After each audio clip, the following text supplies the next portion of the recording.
Welcome back to episode 4 here of this Los Angeles Angels Out of the Park Baseball 27 playthrough. Just finished up June, so here to kind of recap that, go over some of what's going on in the league as a whole, and preview what July might look like for us. There's a few different roads we might go down depending on how we play up to the deadline, so we'll go through that in this episode. First, just want to show you since a really hot April where we went 20-6, we continue to play a little under 500 baseball, which is making things really complicated as we head into the deadline. As we're 7 games over 500, 4.5 games back of the first place Houston Astros, and a game and a half back of the third wild card. The American League East is having a really strong season. All 3 teams currently in the wild card are from that division. Flip side, the NL Central really weak, not one team over 500, but many teams still in contention there. So could have some buyers. If we continue to fall below teams like the Rangers, the Guardians, Athletics, even the Mariners, we'll definitely become sellers. I don't see us really being able to add enough where I think we can be legitimate contenders this year. I would rather add some pieces for our future. However, if we play well leading up to the deadline, that can change some of our plans. I don't want to trade many of the guys that I'm excited about down in the minors. Again, I don't think this is a World Series type team, but I think we can improve on the margins, whether that's in the bullpen or elsewhere, adding some depth on the major league roster. June was a little tough because we had a few more injuries. Zach Neto, right when we thought he was going to be back, ended up having a substantial strained back, so he ended up having to go back on the IL, which then required another quick rehab stint. But he has since come back. He's played a few games back with the major league team, so good to have him back. Big change in really helps out our lineup. Joe Adele also got hurt back on June 6th, so he's missed the majority of the month. Missing a bat like his is never easy to come back from, so offense has not been as strong, which is ironic because we're still the best offense in the league, thanks to some other guys that have really stepped up, like Logan O'Hoppe. We can look here. He had by far his best month of the year, OPSing over 1,000, 171 OPS plus. Definitely a guy that has gotten better as the season goes on. And his batted ball data, really good, hitting the ball hard. His expected numbers are all solid, especially for a catcher. So, like everyone on our team, definitely some swing and miss in his game, but as a catcher, he's about as good as you're going to get offensively.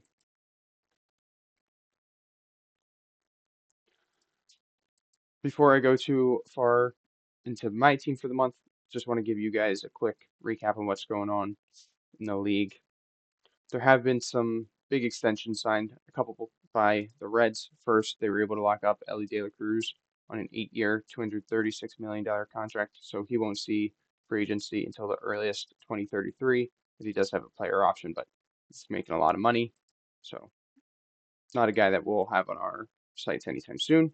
They were also able to lock up Andrew Abbott here on a 5-year, almost $85 million contract.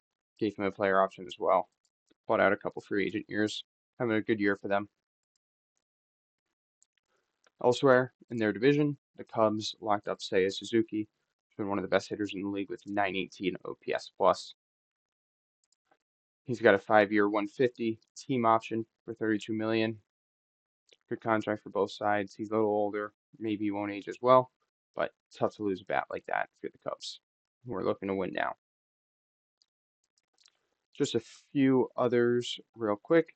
Miami Marlins locked up Braxton Garrett. It's in the midst of almost a 5.5, on pace for a 5.5 win season, doing really well for them. The Yankees were able to lock up Trent Grisham, so he will not be hitting the free agent market this year. 4-year, almost $110 million contract. He's having a really disappointing year for them, so it could be something that they ultimately regret. Playing a below average defensive center field as well, but walking a lot like he does in real life.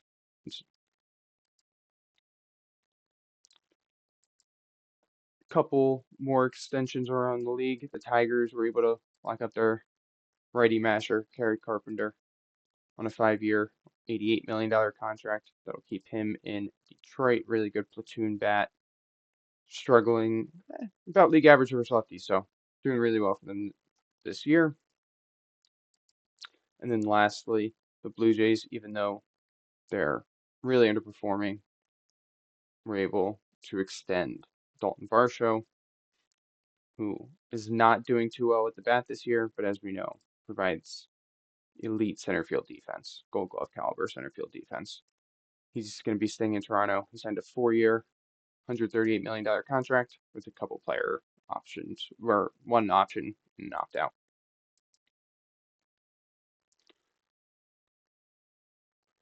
Like I mentioned, we're kind of on the cusp of buying and selling.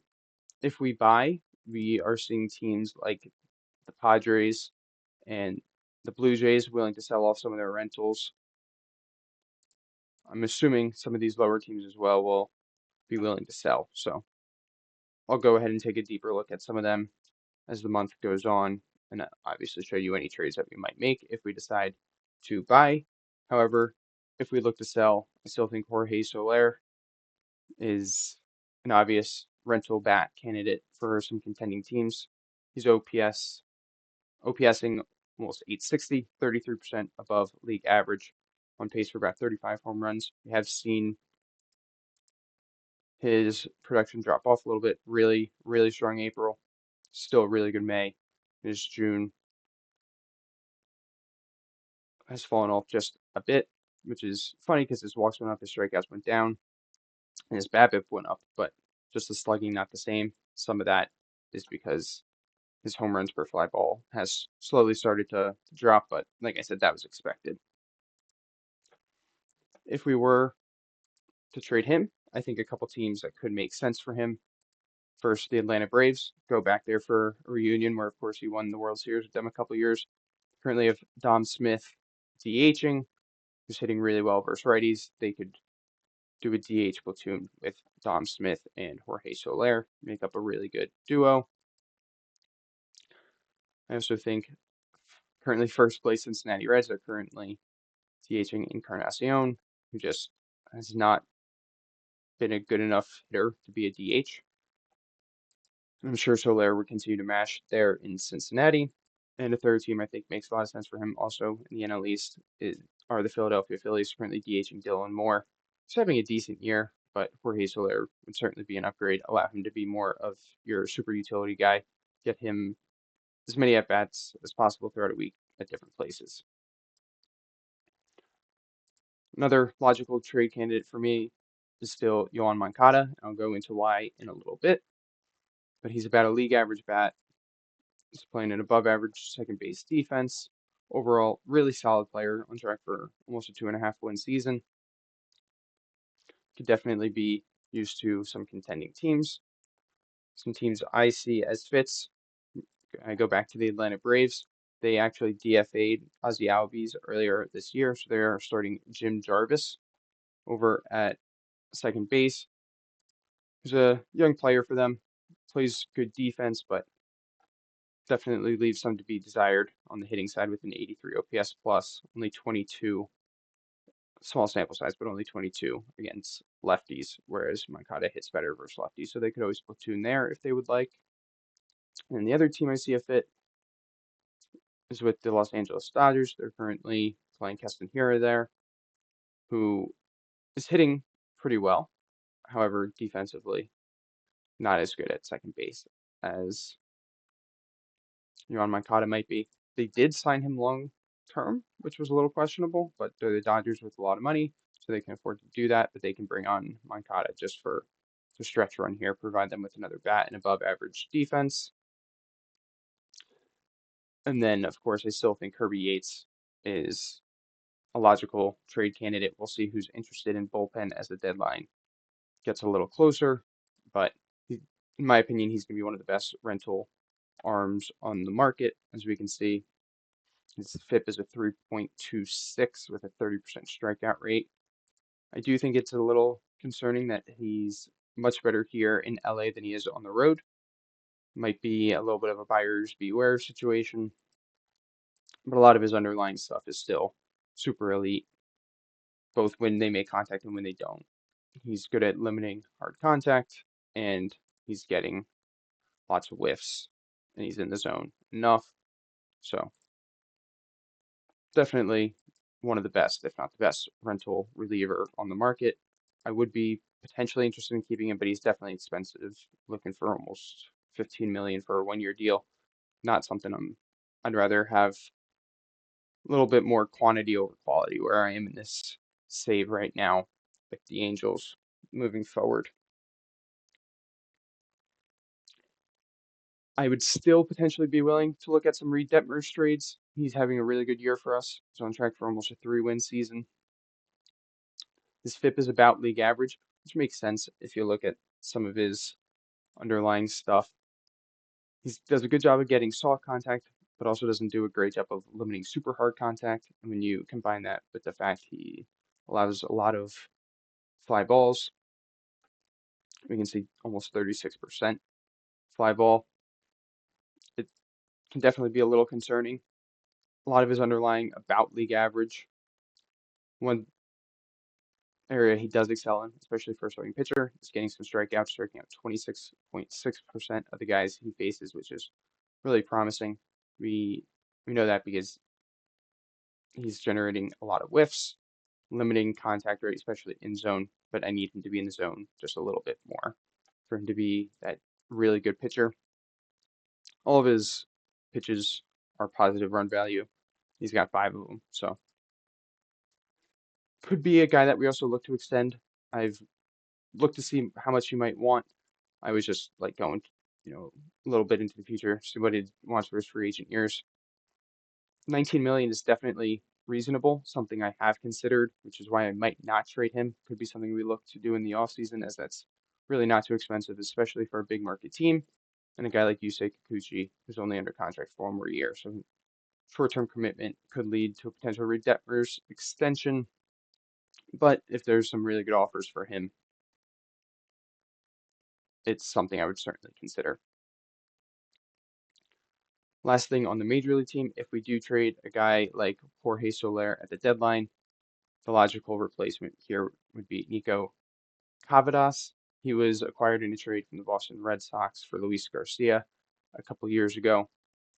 Pretty limited sample size considering he's been on the major league roster all year, but I have been getting him some at bats between DH and first base where we play Nolan Stranuel almost every day. But he is OPS plusing at 143, almost a 900 OPS. Strikes out a lot, but when he makes contact, he hits the ball incredibly hard. I mentioned earlier, if we trade Yoan Moncada, there is a logical fit. He resides in AAA, where that is former first-round pick Christian Moore.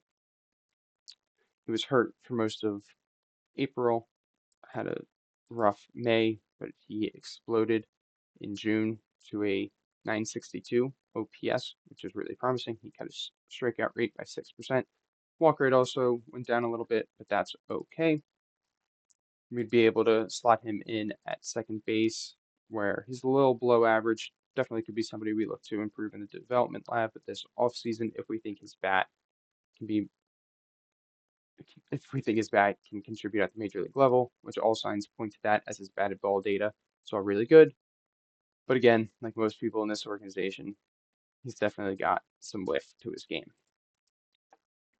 But he would be the guy to slide in to take over at second base.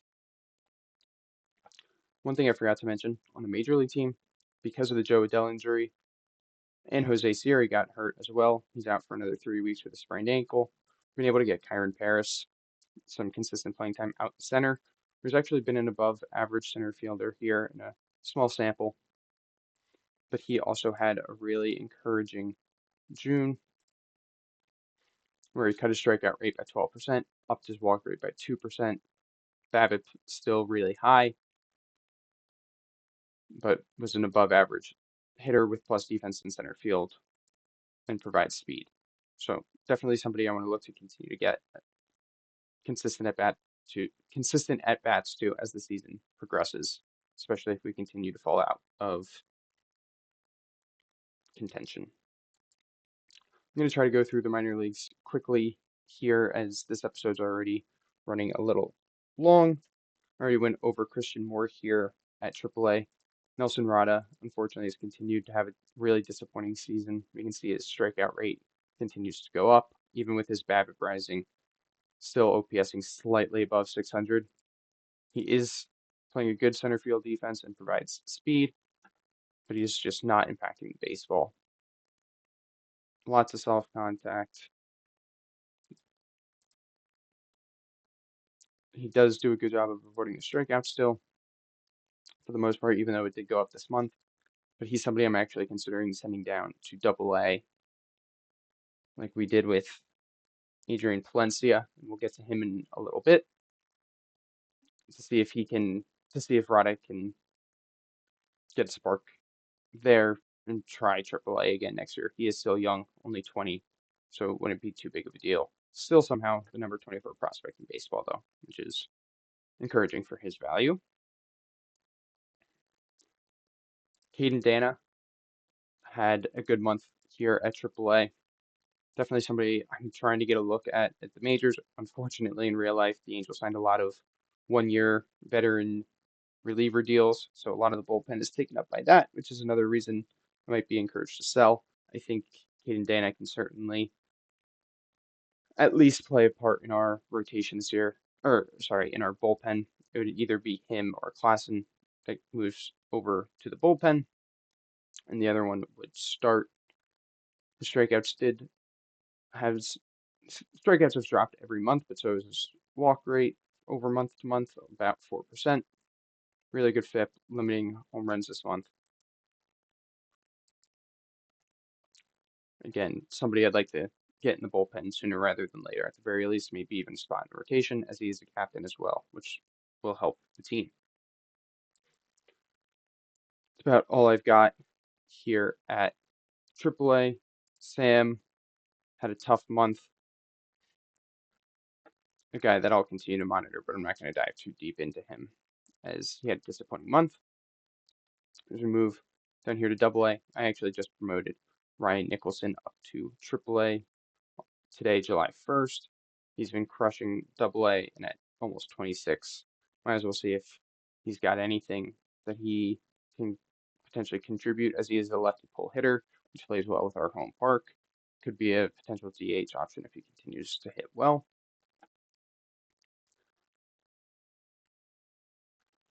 One thing I forgot at AAA, we did decide to promote Ryan Johnson. My biggest concern with him down at AA was the fact that his breaking and his off speed were not good, but he had a really good fastball, did a good job of limiting hard contact and inducing weak contact. So we'll continue to monitor his off speed and his breaking balls. I'm trying to really improve his slider and changeup as much as possible. But he's now at AAA, also pushing for maybe a late season promotion. But if I don't want to add him to the 40-man because out of the park's a little messed up in that way, could be a guy that will get an early season promotion next year. So with him getting promoted to AAA, that opened up a spot in our AA rotation where I decided to put Bridger Holmes. He's made one start so far in AA. He had a tough month, mostly because of the long ball, but as he continues to pitch in the rotation, we'll see how he does, see if he's going to be more of a bullpen or rotation arm next year for us. But he'll very likely finish up finish up the season in AA rotation. Then we still have Austin Gordon here, who's doing well. About all you could really ask for at this moment. He's made 8 starts. Need to see his breaking ball be better. I'm trying to improve that. It's the pitch that we're putting the most emphasis on in his development. He's doing a good job with his expected numbers and inducing soft contact. Would like to see him reduce some of the hard contact a little bit, but overall pretty solid. We'll continue to see how he does here at AA.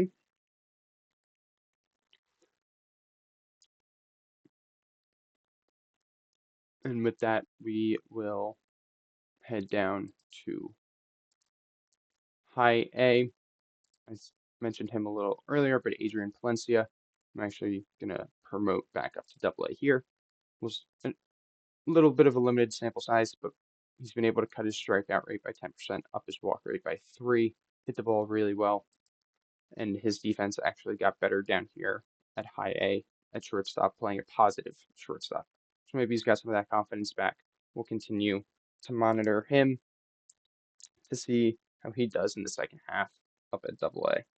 See if his numbers can improve at all from his current 30.3 strikeout percentage at double A. The other guy here at double A, I want to point out, Randy DeJesus. He had a really good June. He's just had a really good year in general. His strikeout rate is up a little bit from the previous month, but so is his walk rate by 6%. Doing really well, continuing to hit the ball hard. Somebody that will get a look at double A probably in about a week or so after the draft as we continue to fill out the organization.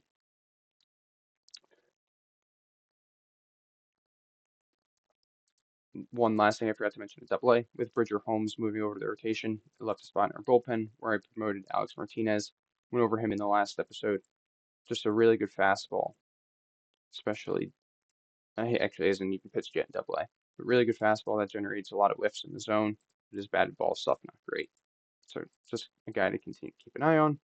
So because of that, that left a spot in high A where we decided to promote Peyton here.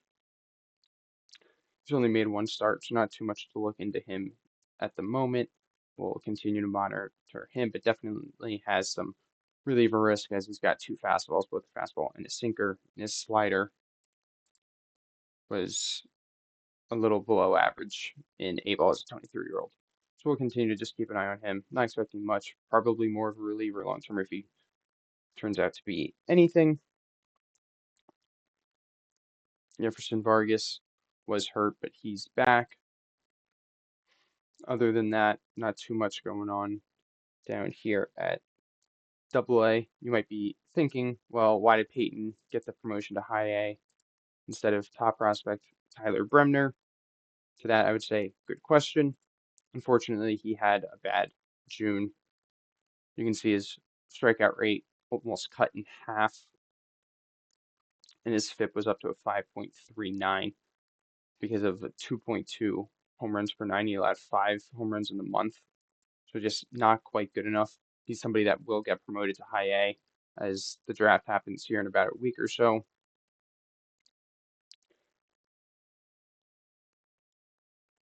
He's a 22 now. I'm gonna have to start pushing him to see what he might have long term. Again, not overly concerned. He's still been really good at the level. Just gonna wait another week or so. On the flip side, Dylan Jordan had an elite June. We can see his strikeouts went up 7%. His walks went up a little bit, but still, a 6% walk rate is elite. A 1.57 FIP, limited to home run. Really promising June from him. He'll probably spend the majority of the year here at high A and start next year he'll spend the majority of the year here at A ball in the California League and start next year at high A. With the promotion of Peyton up to high A, let's spot the rotation where we promoted Nate Snead. He didn't have the best batted ball data down in rookie ball, but he was getting strikeouts and chases, so just decided to give him the promotion at 22, see what he's got here at A ball for the rest of the year. Chase Shores, his strikeouts and his walk rates are both trending in the right direction, as they had from April to May as well, where strikeouts are up, walks are down. His FIP is still high because of home runs, so we are working on developing his movement as much as possible, where we are seeing some gains, which is very encouraging. So we'll continue to monitor him, but I'm not sure he's ready for a promotion quite yet. Jake Monroe, unfortunately, did not follow up his really good May with a great June. Strikeout rate went up 11%, walk rate went down. His BABIP, of course, went down, still really high. And his slug went down, which is not ideal, but that is okay. He's somebody who's still at 22 will probably get a promotion here as the draft happens to high A. See what he can do at that level for the rest of the season. Other than that, not too much here going on at A-ball, and we will have some promotions out of the Arizona Complex League here as their season wraps up in a few games. Just a few guys I want to highlight. Don't want to spend too much time as they are still super young with a lot that can still happen. Very few guys from this level ultimately make it, so just want to go over them quickly. Joshua Lugo, who is one of our top prospects in the organization, had a really good year here in A-ball, or in the complex league, sorry, not A-ball. 153 OPS plus. When his season wraps up here in 3 or 4 days, he's going to get a promotion. We also have a guy like Talon Healy, who's done a good job of limiting hard contact. He, however, is just not getting enough whiffs, especially at 20, almost 20, only 20 years old in this league. But overall, good. He'll get a promotion to A-ball, and this offseason could be a guy that we work to look on his stuff, see if he can get a few more swings and misses. He is a lefty who has the potential to throw up to 99, which is encouraging. Already throwing 94 on his fastball. We also have one of our top prospects here, Johnny Slowinski. His key is going to be continuing to develop his movement. He's the opposite of a guy like Talon Haley, where his batted ball data might not be as great, but getting a lot more whiffs, both in and out of the zone. At 19, he'll also probably get a promotion up to A-ball to see what he's got. Another lefty who can be up to 98, not as far along as his fastball sits at 91.9 at the moment.